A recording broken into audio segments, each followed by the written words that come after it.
What do you suppose your biggest concern is going to be when you retire? Well, if you said holding on to your health and holding on to your money, then you can't afford to miss this report from our chief investigative reporter, Steve Wilson. And Steve's here now with more of the important investigation he broke right here last night on Action News. Steve? Good evening, Stephen. And the news we're talking about here has to do with your family's money and a local company that wants to tell you, and especially Michigan seniors, just what to do with your retirement nest egg. So what's the problem? Well, often it seems their advice better suits their own needs than yours or your parents or older members of your family. Hi, I'm Richard David James. Maybe you've seen his ads on this station and others and in newspapers touting his nonprofit Adult Retirement Education Association. A free meal is the appeal. Seniors from throughout Southeast Michigan are enticed to dinner seminars for financial planning advice and offered a book full of free discounts delivered to the door.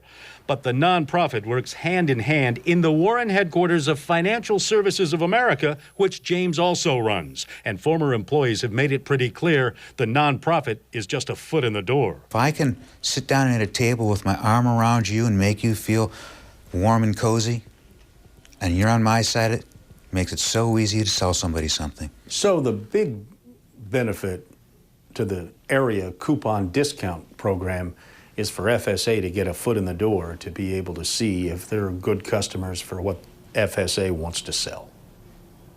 I would agree with that. And we're trained there to make you feel warm and cozy. You're really there to do what? We're really there to sell them annuities. And across Metro Detroit, our hidden cameras have caught FSA salesmen squeezing seniors hard to do just that, pressuring them to sell stocks and other investments and buy annuities like those offered by American Investors Insurance, for which FSA is an agent. During the Great Depression, there's only one thing that didn't go broke. You know, the banks went belly up. Oh, yes. The only thing that didn't go broke in the 30s was insurance companies. Now you have to give me a logical reason why you'd want to hold on to a stock like that. Well, I may not have a logical reason. There isn't one. That's the hard part. FSA's Richard James bolted from a scheduled interview the other day, refuses to answer questions, and had his lawyer send a statement denying any wrongdoing. It also says, in part, FSA provides ongoing training for our sales agents, and the company expects them to adhere to the highest standards.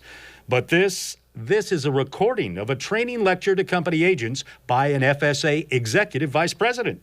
Now, what's really the purpose of those friendly little chats when the agents give seniors their free books? Every one of these educational sections is what we refer to as a pothole. These presentations certainly appear to be carefully crafted just to discover specific worries that an agent can exploit to ultimately make a sale. What we're trying to find out is what pops their tires.